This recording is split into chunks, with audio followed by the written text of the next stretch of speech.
මීට වසර 2500කට පමණ පෙර මේ ශ්‍රී ලංකා ද්වීපය පාලනය කළේ අතිශය බලගතු අද්භූත මායා බලයක් සහිත යක්ෂ ගෝත්‍රයයි. මෙන්න මේ කාලේ ඉන්දියාවේ සිංහපුරයෙන් පිටුවහල් කළ විජය කුමාරයා ඇතුළු පිරිස අතරමං වී මේ දිව්‍ය ලංකා ද්වීපයේ තම්බපන්නී වෙරළට ගොඩ බසින්නේ ඔවුන්ගේ ඉරණම කොහේට ලියවී යැද්දැයි නොදැනයි. තම්බ පැහැති වැලි ඇති මේ භූමිය ඔවුන්ට විශාල පුදුමයක් වුණා. මේ අතරතුර ගමන් විඩාව නිසා වතුර සොයාගෙන කැලියට ගිය විජයගේ සෙබළුන්ට දකින්න ලැබුණේ සාමාන්‍ය ලෝකයේ නැති තරම් ලස්සන පොකුණක්. හැබැයි මේක අතිශය භයානක මායාවකින් පිරුණු පොකුණක්. මේක අපේ කතාවේ කුවේනියගේ උගුලක්. තමන්ගේ පිරිස ආපසු නොපැමිණි නිසා ඔවුන්ව හොයාගෙන කැලියට ආව විජය කුමාරයාට දකින්න ලැබුණි ගසක් මුල කපු කටිමින් ඉන්න අද්භූත ඒත් අතිශය රූමත් කාන්තාවක්. මායාකාරිය, මගේ මිනිස්සුන්ට ඔබ මොකද කළේ? උන්න වහාම නිදහස් කරපන්. නැත්තම් මගේ කඩුවෙන් උඹේ බෙල්ල කපලා දානවා.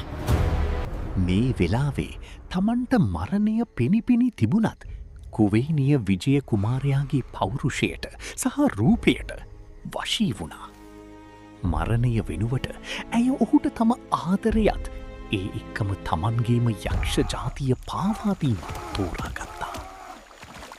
කුවේනියගේ උදව්වෙන් අදෘශ්‍යමාන වුණු විජය සහ ඔහුගේ සෙබළුන් සිරිසාවස්තු නුවර මගුල්ගේයකට එක්වී සිටි යක්ෂ නායකයන්ව ඉතාමත් ක්‍රූර විදිහට කපා කොටා ඝාතනය කළා. ඒක මුළු ලංකාවම ලෙයින් තෙත් කළ මහා පාවාදීමක්. යක්ෂගෝත්‍රය විනාශ කරලා කුවේනියගේ උදව්වෙන් ලංකාවේ රජවුණු විජය රජතුමා අවසානයේදී තමන්ට රාජකීය ඉන්දීය කුමරියක් ගෙන්වාගෙන තමන්ට දරුවන් දෙදෙනෙක්ද හැදූ කුවේනියව මහා කැලයට පන්නා දැම්මා. කුවේනි අඬමින් සහ මහා කෝපයෙන් කෑගසමින් මෙසේ කීවා.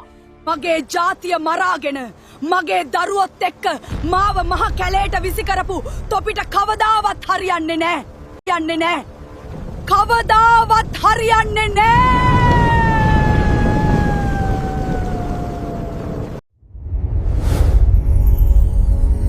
ඉතින් ඔයාලත් මේ වගේ වීඩියෝ හැමදාම බලන්න අපිව සබස්ක්‍රයිබ් කරලා තියාගන්න.